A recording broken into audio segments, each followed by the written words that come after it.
Vous vous y attendiez à être nommé ministre des Transports? Enfin, je peux vous dire maintenant comment ça s'est passé. Hein, c'est celui qui allait être le conseiller spécial du Premier ministre, Michel Cadot, ancien préfet d'Île-de-France, que j'avais félicité de sa nomination, qui m'a appelé en disant « Mais tiens, est-ce que ça vous intéresserait ?» C'était un peu en dehors du scope, j'ai pas fait campagne. Donc pour vous, c'est le vélo qui a vraiment été la grosse révolution des 10 dernières années en mobilité? Quantitativement, sans doute pas, mais culturellement, sans doute.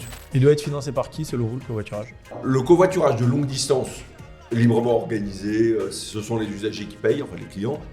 Le covoiturage du quotidien, pour moi, ça va être intégré dans les offres de mobilité des différents territoires, et donc en Île-de-France, Pass Navigo. Donc, d'accord, donc pour vous, le covoiturage avec mon Pass Navigo, je devrais pouvoir financer mes trajets de covoit. On se parle très bien entre, quelles que soient les étiquettes politiques. Il y a un point de différence quand même entre la gauche et la droite. C'est que la gauche a une politique de la demande, c'est-à-dire qu'ils considèrent que c'est sur le prix et la gratuité qu'on va faire venir les gens sur les transports en commun, alors que moi et les élus de droite d'une façon générale considèrent que c'est sur l'offre. Et les maires de Paris, elle est légitime. Et donc c'est vrai que même dans ma famille politique, il y en a qui m'ont dit bah, t'aurais dû taper, etc. Et à un moment ou à un autre, il faut qu'on essaie de discuter ensemble et de trouver des solutions. Le simple fait de baisser la vitesse, de passer de 70 à 50, ça augmente la capacité du périphérique. Et aujourd'hui, j'ai le sentiment que ça se passe plutôt bien sur la voie de covoiturage. Est-ce que la droite, elle a une doctrine aujourd'hui assez claire sur les transports et la mobilité à échelle locale? Non, sur rien. Un élu aujourd'hui, sur le covoiturage, il a un levier extraordinaire.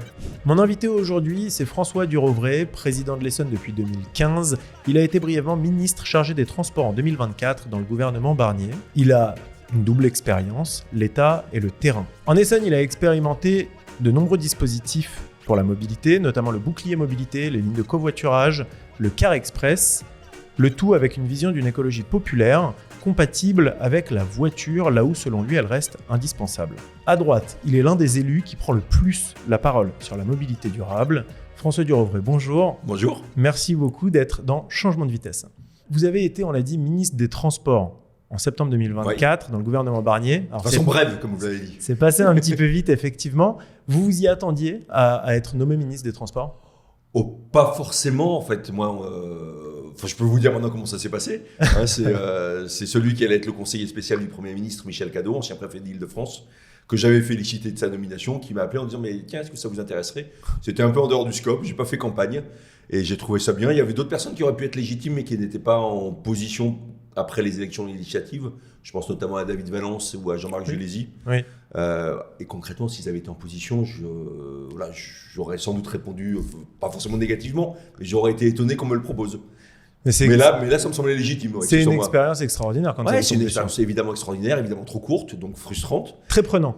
Très prenant, mais d'un autre côté, moi j'ai eu la chance extraordinaire d'être nommé dans mon secteur de prédilection, de bien connaître les acteurs, donc d'avoir des idées au clair assez rapidement et d'avoir pu assez rapidement mettre en œuvre les quelques idées que j'avais.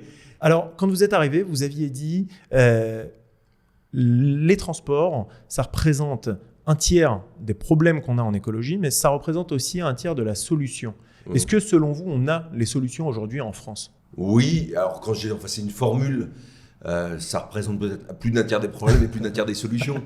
C'est simplement ce que j'ai voulu dire par là, c'est qu'on peut pas...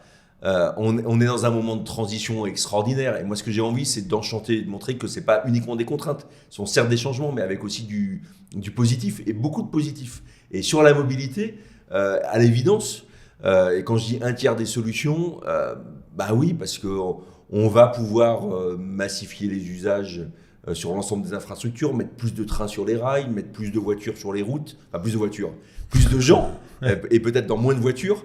Et donc la technologie, et c'est ça qui est formidable, c'est qu'on a deux révolutions technologiques, la motorisation, on passe du thermique à l'électrique, et l'autre révolution qui est la digitalisation de nos économies, et donc la digitalisation de la mobilité, qui va nous permettre de réinventer complètement les usages, quel que soit leur mode d'ailleurs. Alors justement, vous avez dit que quand vous êtes arrivé, vous connaissiez quand même beaucoup des acteurs. Est-ce que justement dans ces solutions, il n'y a que la partie innovation, start-up, etc. ou bien on voit maintenant les gros acteurs, les gros industriels français qui s'y sont mis? Tout le monde. Ah oui. Et moi j'ai découvert d'ailleurs, je pense être bien au courant du sujet, mais j'ai découvert aussi des acteurs qui sont très engagés. Et notamment, alors, ça n'a pas été une surprise, mais en tant que ministre, on est conforté dans cette idée-là. On a la chance en France d'avoir sur le secteur des mobilités le dernier secteur industriel avec des acteurs très forts, à la fois sur la construction, Alstom, Airbus, sur les gestionnaires d'infrastructures, Aéroport de Paris, sur les opérateurs, que ce soit dans le secteur des mobilités avec Transdev, RATP, Keolis. Et on a une bonne collaboration entre les startups, justement, le milieu de l'innovation et les industriels. Alors, on a une bonne collaboration. Je trouve que, pour résumer, dans l'aérien, c'est très aligné. Dans l'automobile, c'est très désaligné. Et d'ailleurs, c'est un sujet. C'est-à-dire, c'est très désaligné. Les acteurs de l'automobile n'ont pas forcément la même vision. Alors, peut-être un peu moins maintenant avec les changements à Stellantis. Clairement, Tavares et Luca de Meo avaient des visions très différentes. Mais dans l'automobile, qui est une industrie sous pression, là, compte tenu notamment de l'arrivée des Chinois, je pense que face à l'urgence, il y a des stratégies qui peuvent être différentes. Et un des enjeux, je pense, c'est d'aligner nos industries par rapport à la transformation qui est en cours. Dans le ferroviaire, je trouve que la position intermédiaire, on a des leaders qui sont déjà challengés avec des industriels asiatiques, chinois notamment. Mais on est à un moment où il faut se réinterroger. J'avais notamment demandé la création d'une mission pour voir pourquoi il y avait tant de retard sur la livraison du ferroviaire. Et je pense qu'il faut que l'ensemble de la filière, à la fois les donneurs d'ordre, les maîtres d'ouvrage, les autorités organisatrices, les industriels, mais aussi les opérateurs, et notamment la SNCF, se réinterrogent sur ce qui se passe pour qu'on se challenge sur l'avancement du process. Alors justement, quand vous êtes arrivé au ministère des Transports, en quelques mots, vous avez été, moi j'ai trouvé, et c'est ce qu'on se disait aussi avec d'autres acteurs de la mobilité, hyper présent. Vous avez été partout, on vous voyait beaucoup sur tous les sujets de la mobilité et des transports, et vous avez lancé des choses. C'était quand même très concret. S'il devait rester une mesure que vous avez portée, à laquelle vous êtes particulièrement attaché, c'est laquelle ? Celle à laquelle je suis le plus attaché, c'est la conférence sur le financement des mobilités, qui est heureusement reprise aujourd'hui par Philippe Tabarot et François Bayrou, parce que ce qui se joue, c'est l'avenir de nos infras et du financement de la mobilité pour 20 ou 30 ans. Or, on est sur un secteur où c'est à la fois de la vie quotidienne et des urgences, mais il faut évidemment voir le long terme. Et en dépit du contexte politique fragile dans lequel nous sommes, je pense que c'est le bon moment pour réfléchir à ces enjeux, parce qu'il y a des opportunités, il y a des risques aussi. Mais au-delà de la théorie, vous pensez qu'on va vraiment passer à l'action sur ces sujets-là ? J'espère. Moi, vous voyez les conférences, on discute, etc. On va y aller. J'ai pas vocation. J'ai évidemment échangé avec beaucoup de personnes qui participent à cette conférence. Moi, je souhaite sa réussite. Je suis là pour aider aussi l'actuel ministre des Transports, Philippe Tabarot, qui a la main. Mais on n'a pas le droit à l'échec sur un sujet comme celui-ci.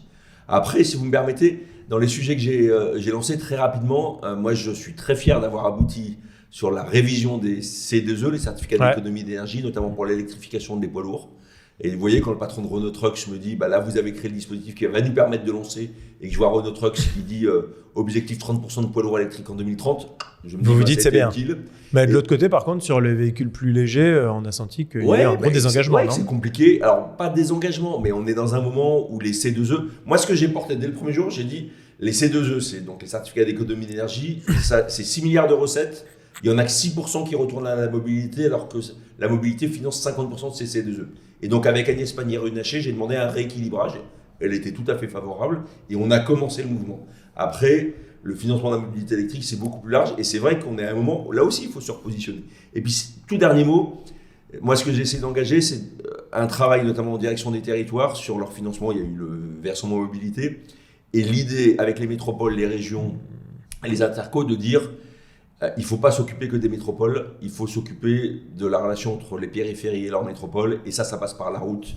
Et donc, il faut qu'il y ait des solutions routières. C'est le plan Car Express que j'ai lancé. J'espère que maintenant, il va se déployer. Vous étiez déjà dessus avant d'être ministre. Hein. Mais je l'ai fait, ça a été mon laboratoire, l'Essonne. Ouais. Et après, j'ai essayé, en tant que ministre, de le déployer. Vous savez, les cartes du ministère des Transports montrent qu'on pourrait créer 700 lignes de Car Express à travers le pays. Il y a le potentiel... Qui fonctionnerait. Oui, il y a le potentiel pour créer 700 lignes. Et c'est pas si coûteux que ça. Et ça changerait la vie des 10 millions de Français qui, aujourd'hui, n'ont pas d'autre choix que la voiture et pour qui la voiture est un objet auquel on est attaché, mais qui souvent coûtent très cher. Qui coûte très cher et de plus en plus avec les coûts de l'énergie. Donc, effectivement, c'est intéressant. Et à l'inverse, par contre, s'il y a une mesure que vous auriez aimé pouvoir faire passer, quelque chose que vous auriez aimé faire, et bon, manque de temps, ça n'a pas pu se faire. Il y a forcément plein de regrets. J'ai lancé avec mon homologue ministre de la Justice une idée, c'est qu'on signe une convention pour que les délinquants de la route, ceux qui les excès de vitesse, ceux qui tamponnent notamment les véhicules d'intervention sur le bord des routes, vous savez que c'est 100 véhicules chaque année qui sont tamponnés, et leur condamnation, ce soit des travaux d'intérêt général. Plutôt que des condamnations pécuniaires ou la prison, mais des travaux d'intérêt général pour qu'ils travaillent sur le bord des routes. D'abord qu'ils entretiennent, parce que des fois nos routes elles sont pas super propres et super bien entretenues, et puis que d'autre part ils se rendent compte du risque qu'ils font subir par des comportements inappropriés. On l'a dit, vous êtes élu local depuis de nombreuses années, vous êtes président de l'Essonne depuis 2015. Qu'est-ce qui vous a le plus marqué dans l'évolution de la mobilité ces 10 dernières années à échelle locale ? C'est que les habitudes changent très vite. Et d'ailleurs, une des difficultés, c'est que nous, alors les départements plus que d'autres encore, on est responsable d'infrastructures, on construit des routes. Et et on les entretient. Des routes, c'est une durée de vie de 50-100 ans. Or, les habitudes de nos concitoyens, elles évoluent beaucoup plus vite, grâce notamment à la mobilité électrique, au réseau de transport public, notamment dans un département comme le mien. Je suis adepte du vélo et c'est un des rares sports que je pratique. Alors plus d'ailleurs pour des raisons d'entretien physique que de mobilité du quotidien. Mais le vélo, même dans un département de l'Essonne qui n'est pas un département de montagne, c'était pas évident. Or aujourd'hui, parce qu'il y a le vélo électrique qui permet de monter les côtes, parce qu'il y a le télétravail qui est arrivé de façon massive en 2020, qui permet 2 jours par semaine de travailler chez soi, et donc il y a un rapport complètement différent au territoire. C'est génial. Moi, je vois aujourd'hui des parents et notamment des papas qui sont à vélo à accompagner leurs gamins à l'école et qui derrière vont chez le commerçant et ensuite vont travailler chez eux. Ça, c'était pas vu il y a 10 ans et ça révolutionne les mobilités et ça, c'est très challengeant. Donc pour vous, c'est le vélo qui a vraiment été la grosse révolution des 10 dernières années en mobilité ? Quantitativement, sans doute pas, mais culturellement, sans doute. Après, oui, il y a plein d'autres choses. Le covoiturage, c'était quelque chose qui ne se faisait pas auparavant. Il y a plein de choses qui évoluent. Ça se faisait, mais c'est vrai que la digitalisation a beaucoup changé la donne là-dessus. Voilà. Tout est en train de changer. Alors, il y a un sujet que vous avez, vous, en Essonne, c'est qu'il y a quand même une partie de l'Essonne qui est assez rurale. Ouais. Les foyers ruraux, aujourd'hui, pour certains, ont besoin d'avoir 3 voitures pour 2 conducteurs, tellement ils sont éloignés. Aujourd'hui, est-ce qu'on a des vraies solutions à proposer à ces zones blanches de mobilité ? Pas encore suffisamment. D'abord, je ne sais pas si même les propriétaires de voitures se rendent compte que même s'ils l'utilisent tous les jours, la voiture elle reste au garage 90% du temps. Et donc je pense qu'on a un enjeu, c'est d'utiliser, peut-être sans doute de passer d'un modèle voiture propriétaire à voiture locataire pour que la voiture tourne avec plusieurs usagers et qu'on en baisse le coût. Moi je suis convaincu que la voiture elle restera dominante dans les années qui viennent. Toutes les études montrent que même si on double la part du ferroviaire, la voiture, ça sera quand même 75% des déplacements, donc elle restera centrale. C'est le premier objet, d'ailleurs la première propriété de nos concitoyens, mais il faut qu'on en modifie les usages, et quand je disais qu'on massifie, sans doute massifier les usages, c'est-à-dire se dire qu'une même voiture peut servir à plusieurs personnes dans la même journée, et donc il faut partir de... C'est pas facile à expliquer de cette façon-là, mais partir des lieux d'habitation de tous les gens et trouver des sortes de hubs où on puisse massifier un peu. Et les hubs, ça peut être à 2 ou 3 kilomètres. Enfin, je suis devenu le premier département du covoiturage en France. D'accord, donc en Essonne, en tout cas, sur ce laboratoire qui est le vôtre, ça marche. Parce qu'on a fait de la gratuité pour certains publics, parce qu'on développe des choses avec des plateformes. Ça marche parce que les gens se rendent bien compte que le meilleur moyen de diviser par 2 le coût de la mobilité, c'est d'être 2 plutôt qu'un dans une même voiture. Que même sur des routes qui sont très peu fréquentées, lorsque vous avez 20 véhicules qui font le même trajet entre le point A et le point B, ce qui n'est pas rare, ça fait quand même un véhicule toutes les 3 minutes. Et donc, c'est une opportunité extraordinaire pour des gens qui n'ont pas de voiture ou qui veulent abandonner leur voiture de faire du covoiturage. Et donc, ces solutions-là, elles commencent à être sur étagère. Simplement, il faut que les élus s'en emparent, voient l'opportunité que ça représente, parce qu'il y a un obstacle culturel. Même moi, j'étais là, vous avez dit les 10 ans de mandat. Je vais sur le terrain, je discute avec les gens. J'ai eu cette question en me disant, sur les zones rurales, comment on fait ? Quand j'ai parlé de covoiturage, j'ai vu dans le public un mouvement en disant, il se fout de notre gueule, on n'a pas le droit au train, on n'a pas le droit au tram, on a le droit au covoiturage. Bon, il faut être clair, le train ou le tram, ça ne va jamais aller dans ces zones rurales parce qu'il n'y a pas suffisamment d'habitants. Ça serait une aberration à tout point de vue. En revanche, le covoiturage, ou des solutions de car express sont des belles solutions pour permettre à des gens de passer effectivement de 3 à 2 voitures ou de 2 à 1 voiture, et puis de se dire de temps en temps, on a besoin d'une voiture exceptionnellement pendant les vacances, on la loue, voilà, d'avoir des systèmes qui sont différents. Il doit être financé par qui, selon vous, le covoiturage ? Le covoiturage de longue distance, librement organisé, ce sont les usagers qui payent, enfin les clients. Le covoiturage du quotidien, pour moi, ça va être intégré dans les offres de mobilité des différents territoires, et donc en Ile-de-France, Pass Navigo. Donc, d'accord, donc pour vous, le covoiturage, avec mon Pass Navigo, je devrais pouvoir financer mes trajets de covoit. Oui, bien sûr. Ça sera forcément les autorités organisatrices. Il faut que le covoiturage soit gratuit, et il faut que l'automobiliste ait un intérêt pécunier, même s'il est modeste. Et donc le modèle économique ne peut pas être trouvé par les seules plateformes, quelles qu'elles soient. Pourquoi vous dites qu'il doit être gratuit ? Enfin, il doit être gratuit, il doit être intégré dans une offre globale de mobilité. Je ne pense pas que les gens sont prêts à payer indépendamment. Sont prêts à payer. Il faut qu'il y ait un intérêt économique par rapport à la voiture. D'accord. Or, le Pass Navigo, l'intérêt extraordinaire du Pass Navigo par rapport à la voiture, c'est quand même son prix. 87, 88 euros aujourd'hui, je ne veux pas me tromper, 88 euros par mois, remboursé pour moitié par l'employé. On a accès à une offre de mobilité. L'employeur, pardon. On a accès à une offre de mobilité extraordinaire. Et donc justement, vous avez parlé de l'employeur, plutôt la collectivité qui finance le covoiturage plutôt que l'employeur ? Oh ben, il peut y avoir des initiatives. Moi, par exemple, je le fais en tant que président de département. Je suis responsable, je suis à la tête d'une collectivité avec 4000 agents. On insiste nos agents au covoiturage. On incite d'ailleurs, on a 400 véhicules. Ouais. En dehors des temps de travail, les employés du département ont la faculté de louer. En autopartage. En autopartage. Très intéressant. Pour des usages personnels. Et on le loue à un prix qui est inférieur au prix du marché. Moi, ça me fait tourner les bagnoles qui font peu de kilomètres dans la semaine, et ça rend des services aux agents. Voilà, c'est une bonne utilisation et de l'argent public, et ça apporte des solutions. Et donc, oui, quand on parlait des employeurs, ça peut aussi être à travers le forfait mobilité durable. Est-ce qu'aujourd'hui, ce forfait mobilité durable... Voilà, justement, c'est ma question. Mais je crois que ça a séduit très peu de salariés, alors même que j'ai un public, j'ai des agents qui devraient normalement y aller. Vous leur donnez une poche de financement supplémentaire pour leur vie de tous les jours. Et puis ils habitent pas très loin de leur travail généralement. Donc je sais pas quel est le blocage. D'accord, puisque aujourd'hui on peut l'utiliser pour faire beaucoup de choses, le forfait mobilité durable. Pas que pour les déplacements du quotidien, ça peut aussi permettre de prendre une location sur un vélo, dans longue durée, etc. Vous n'êtes pas autorité organisatrice des mobilités en tant que département. Enfin, oui et non. Ouais. Alors voilà, justement, ma question, c'est qu'est-ce que vous avez comme levier pour pouvoir peser sur les transitions de la mobilité de manière plus générale et le financement de la mobilité sur le territoire ? Alors, vous avez raison, je ne suis pas autorité organisatrice, mais les départements d'Île-de-France sont les seuls à officiellement être membres et financeurs de l'autorité organisatrice qui est IDFM. C'est une particularité de l'Île-de-France par rapport à toutes les autres régions françaises. Et donc moi, mes leviers, d'abord, je suis un acteur de la mobilité, et quand je décroche mon téléphone, généralement on m'écoute.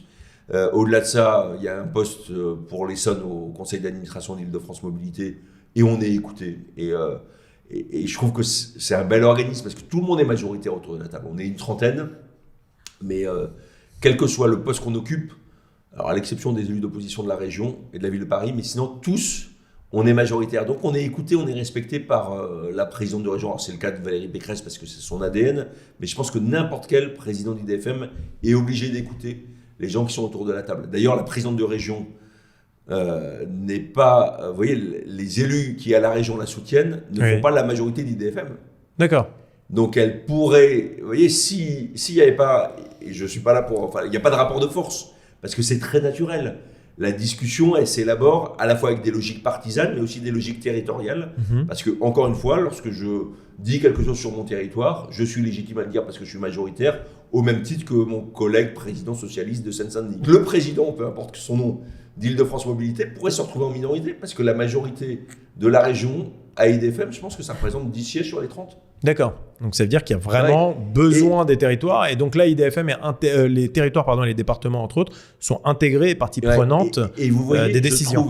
Je trouve qu'on n'a pas été au bout de la logique sur les compétences. Il y a eu la LOM qui a permis à des comités de communes, comités d'agglomération de prendre la compétence, mais elle n'exerce pas toujours parce qu'il n'y a pas les financements. Je trouve que ce qui existe en Ile-de-France devrait être offert aux régions, en province, avec un organisme de dialogue où toutes les collectivités, parce qu'on peut se dire on va supprimer des collectivités, on va faire le grand soir, etc. Moi, j'y crois pas.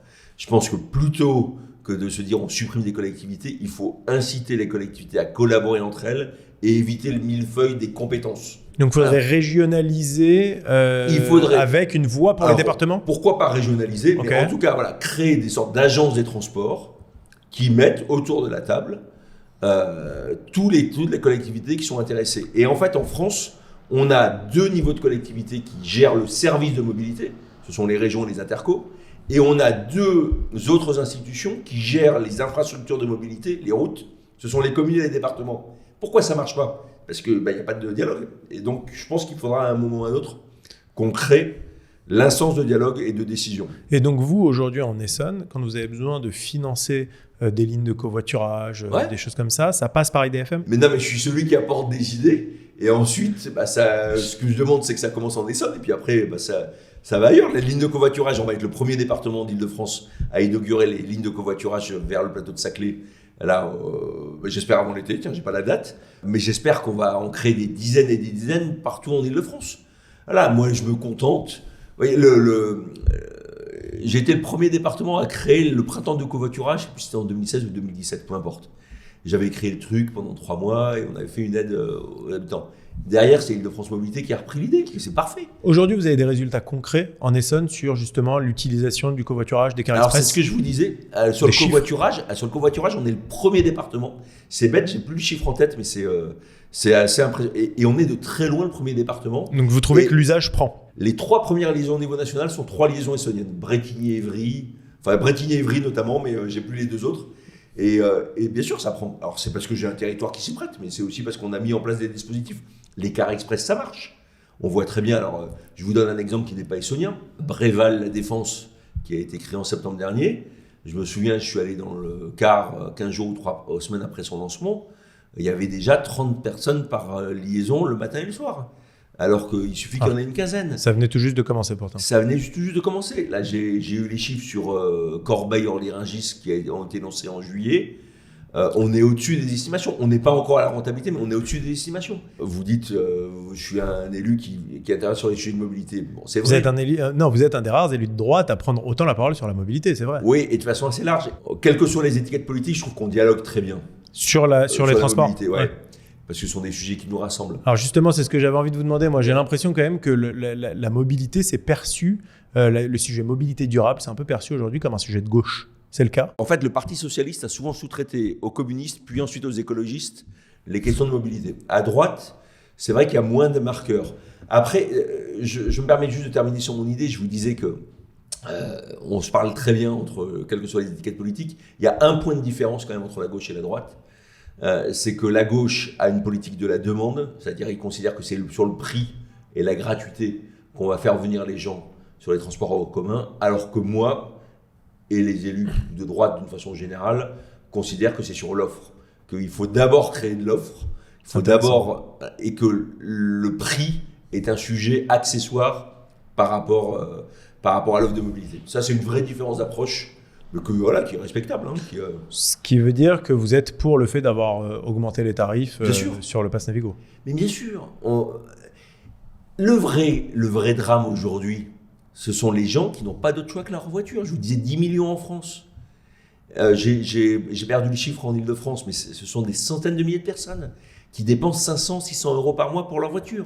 Est-ce que le rôle des élus, le premier rôle, c'est pas de leur proposer une solution avec un Pass Navigo à 87 euros ? Parce que le Pass Navigo maintenant va permettre justement à personnes plus éloignées de pouvoir accéder. C'est très égoïste de dire qu'on baisse le prix pour les gens qui ont déjà la chance d'avoir un Pass Navigo. Moi, mon objectif, c'est pas de baisser le prix pour les gens qui payent 27% du coût global. Moi, je suis ravi, mais mon objectif, c'est d'offrir le Pass Navigo à des gens qui n'ont pas la capacité. Juste après votre nomination, vraiment la même semaine, je crois 2-3 jours après, une des premières personnalités politiques que vous êtes allé rencontrer, c'est Anne Hidalgo. Vous vous étiez vu sur la vitesse sur le périphérique, sur la voie de covoiturage qui d'ailleurs entre-temps a vu le jour. Et on réussit à dépasser les clivages politiques quand on cherche justement à mettre en place des choses, que ce soit sur la mobilité ou de manière plus générale pour les citoyens. Vous voulez pas me faire des amis. Alors, je vais essayer de résumer. Anne Hidalgo a une politique qui concerne les Parisiens, elle est élue par les Parisiens, et ce que je dis souvent, c'est que je trouve que sa responsabilité va au-delà du périphérique, et lorsqu'elle prend des décisions, elle doit se rendre compte de l'impact qu'il y a au-delà. Une fois que j'ai dit ça, elle est maire de Paris, elle est légitime. Et donc c'est vrai que même dans ma famille politique, il y en a qui m'ont dit bah, t'aurais dû taper, etc. Et à un moment ou à un autre, il faut qu'on essaie de discuter ensemble et de trouver des solutions. La maire de Paris, elle est légitime à prendre des mesures pour les Parisiens, elle est légitime à voir baisser les nuisances, enfin la pollution et le bruit pour les riverains du périphérique. Moi, mon boulot comme ministre ou comme président de département, c'est de dire bah, c'est sympa de le faire pour les Parisiens, mais il y a aussi des gens à l'extérieur. Donc on a essayé de trouver des solutions. Et alors même que les intérêts sont divergents. Concrètement, mettre à 50 km/h le périphérique aux heures de pointe, ça ne change rien. La vitesse, elle est inférieure à 50 km/h. Donc ça, voilà. Le problème, c'est que lorsqu'on met à 50 km/h la nuit, il y a un vrai handicap pour les gens qui empruntent le périph', qui se disent bon, c'est sympa, mais on pourrait rouler à 70-80 sans problème. Donc l'échange a été constructif, mais apparemment, elle n'a pas forcément écouté sur ce sujet-là. Bien sûr. Mais elle est légitime à dire c'est la nuit qui a le plus grand bénéfice sur le bruit.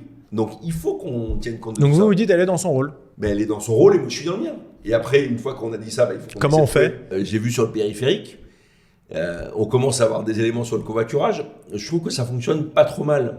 Et ce qui est contre-intuitif et que beaucoup de gens ont du mal à comprendre, y compris dans ma famille politique, c'est que de baisser la vitesse, notamment à l'heure de pointe, ça permet de mettre plus de véhicules. C'est mathématique, je serais incapable de vous expliquer le phénomène physique. Voilà, le simple fait de baisser la vitesse, de passer de 70 à 50, ça augmente la capacité du périphérique. Et aujourd'hui, j'ai le sentiment que ça se passe plutôt bien sur la voie de covoiturage. Mais il faut qu'on l'objective.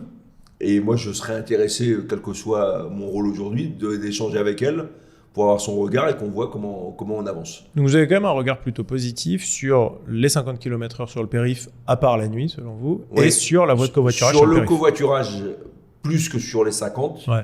Et sur les 50 dans les conditions que vous avez évoquées. Une question sur votre attachement personnel à la mobilité, au transport. J'ai l'impression que on peut choisir plusieurs sujets quand on rentre en politique. Et je trouve que c'est pas forcément naturel en tant que personnalité politique pour aller justement rentrer dans le débat politique, de choisir les transports. Ouais. Alors que moi-même, c'est mon métier tout le temps. Mais c'est-à-dire que j'ai l'impression qu'on va souvent parler d'insécurité ou d'autres sujets quand on est à droite. Entre guillemets, je sais pas, c'est des sujets qui politiquement me semblent plus parler aux gens. C'est l'impression que j'en ai de l'extérieur. Je ne fais pas partie du jeu politique. Ouais. Qu'est-ce qui fait que vous êtes allé sur le transport ? Alors, c'est très simple. Je fais de la politique parce que j'aime les gens. Donc quand on aime les gens, on a envie de résoudre leurs problèmes. Moi, je suis élu d'un territoire où la mobilité, c'est un problème majeur parce qu'il y a le RERD qui ne marche pas très bien, il y a le bouchon de Villeneuve-Saint-Georges qui est un des plus gros bouchons d'Île-de-France. Donc moi, je me mets sur les thématiques de mes concitoyens. Ça remonte à il y a 20 ans. Et donc de fil en aiguille, on se prend au jeu. Et puis voilà, c'est un sujet inépuisable. Pourquoi il y a très peu de gens sur la mobilité ? Parce que c'est un sujet qui est technique, où il y a un coût d'entrée. Très peu de gens, je veux dire très peu d'élus. Il y a un coût d'entrée qui est élevé. Voilà, on ne devient pas expert de la mobilité en 3 mois. Donc voilà, c'est un investissement de long terme. C'est pour ça, je pense qu'il y a peu de gens. Et puis, alors, il y a un truc que j'arrive pas à m'expliquer, c'est pourquoi, effectivement, ça rentre pas plus dans le débat public, alors que ça concerne la vie quotidienne de nos concitoyens et une part importante de leur budget au même titre que le logement. C'est-à-dire, moi, je trouve qu'il faut qu'on réinvestisse ces thématiques de la vie quotidienne, logement, mobilité, qui sont 2 sujets, je trouve passionnants. Vie quotidienne de nos concitoyens, part importante de leur budget, 40% en Île-de-France, beaucoup plus lorsqu'on est en grande couronne très loin, parce que le budget est plus faible et le coût de la mobilité du chauffage de la maison est plus fort. Étude de l'IPR, 60% du budget familial, donc c'est énorme, et que c'est un objet fabuleux de transition écologique, les deux. Et donc, vous voyez, je ne vais pas vous faire de scoop, mais moi, je pense bien maîtriser le sujet de mobilité, j'ai envie de continuer à les travailler, mais là, aujourd'hui, je travaille beaucoup plus sur les questions d'énergie, qui sont liées à l'écologie, les questions de logement, les questions de biodiversité, qui sont des sujets connexes à la mobilité pour élargir un peu. On est à quelques mois des élections municipales. Un peu partout dans le pays, on va avoir des campagnes qui vont se mettre en place. Est-ce que la droite, elle a une doctrine aujourd'hui assez claire sur les transports et la mobilité à échelle locale ? Non, sur rien. Pas que sur la mobilité. Le vrai problème de la droite, mais c'est le problème de la gauche, c'est qu'on a arrêté de penser pendant 20 ans. Donc ce qu'il faut maintenant, c'est qu'on ait un débat structuré. Moi, je trouve qu'on est à une période fabuleuse de changement de paradigme. Vous m'interrogez sur les communes, mais ça a aussi un impact sur les communes. On a la transition écologique, on a la transition digitale avec l'économie du savoir et la place de l'homme et du robot. On a des transitions démographiques extraordinaires avec le vieillissement de la population chez nous, la jeunesse en Afrique. Ce sont des transitions sur lesquelles on doit s'emparer. Il faut qu'on ait une vision, et je pense qu'on doit défendre un modèle de civilisation parce qu'on a une histoire qui fait qu'on a un regard sur l'humanisme d'une façon générale qui est différent des Chinois ou des Américains. Et ça, on doit le défendre, ce modèle. Et ça se décline à l'échelle nationale, ça se décline aussi à l'échelle locale, sur ce rapport, sur les services publics et les équipements publics qu'on a envie de produire, sur la part de l'usager et du contribuable. Et malheureusement, il n'y a pas de doctrine. Moi, j'essaie de le développer. Au-delà des idées et de la doctrine, est-ce que vous pensez qu'on a aujourd'hui, à droite en politique, des candidats qui vont naturellement se positionner sur les différentes villes, notamment sur les grandes villes de France? Ce sont des secteurs qu'il faut qu'on réinvestisse. Je pense encore une fois que le problème de la gauche s'est rétréci sur les sujets sociétaux. La droite s'est embourgeoisée. C'est-à-dire que c'est aujourd'hui un électorat plutôt âgé et avec un niveau de revenu. Et donc, si on a envie de revenir au pouvoir, il va falloir quand même qu'on s'intéresse aux actifs moins âgés et moins riches. Donc évidemment, il faut qu'on réinvestisse ces territoires et les thématiques. Mais on a plein d'élus qui s'intéressent à ces questions-là. Enfin, moi, le maire de Niort, Jérôme Baloge, est intéressé par ces sujets-là. Antoine Vermorel-Marquez, élu de la Loire, intéressé par ces sujets-là. Enfin, il y a quand même Hervé Moré dans l'Eure est intéressé. Enfin, quelles que soient les générations, il y a des gens qui s'investissent. Les territoires, ils peuvent prendre plus d'autonomie, notamment sur les sujets mobilité, transport. Aujourd'hui, si jamais vous deviez donner, pour conclure, une mesure, selon vous, une mesure phare que l'État pourrait prendre pour donner plus de liberté au territoire, ce serait quoi? Moi, je suis plutôt jacobin et je suis très attaché à l'équilibre du territoire. Moi, je suis ravi qu'on paye le même prix de kilowattheure, le thermopost et la SNCF partout sur le territoire, et qu'en tant qu'Essonien, je paye un peu plus que les autres parce que j'ai un territoire plus dense. Donc, je pense à la place de l'État, au rôle des services publics. Après, et un ancien ministre vous le dit aussi, l'État, il ne peut pas tout faire partout, il n'est pas le mieux placé. Et je trouve qu'il y a de l'intelligence territoriale, les élus sont des gens qui bossent bien, qui sont plutôt réfléchis. Et donc, non, mais l'idée naturellement que je développerai, moi, c'est sur le covoiturage. Un élu aujourd'hui, sur le covoiturage, il a un levier extraordinaire. Et il faut que les élus s'en emparent parce que culturellement, ça n'a pas encore basculé. Il y a une grosse communication à faire sur le sujet. Ouais, et c'est un sujet simple qui coûte très peu cher. 1 kilomètre de covoiturage, ça coûte 10 centimes à la collectivité pour que ça marche. Ça peut être légitimement un sujet de campagne municipale, là, par exemple? D'interco plus que de campagne municipale. Enfin, mais on élit les interco en même temps que les municipales. C'est plus un sujet d'interco. Mais oui, de toute façon, il faut... Enfin, moi, ce que j'espère, c'est que la campagne municipale permettra à la fois de traiter des questions qui concernent uniquement le territoire, mais chaque commune n'est pas une île. Il faut quand même que les élus donnent une vision, évidemment, de leur ville, mais une vision de leur ville par rapport à un territoire plus vaste. Et que dans ce cadre-là, on aborde ces sujets, ça me semble légitime, oui. Pour conclure, une meilleure communication entre les communes, un meilleur travail entre les différents acteurs, tous bords politiques confondus, et logiquement beaucoup plus de place au covoiturage, comme vous dites. Oui, il y a plein d'autres choses. Il y a plein de choses à faire. Mais bien sûr, le covoiturage, c'est facile, c'est pour ça. Merci beaucoup, François Durovray. Merci à vous. Et puis, au plaisir de vous revoir. On l'a dit, un rendez-vous annuel maintenant avec vous pour suivre l'évolution de la mobilité.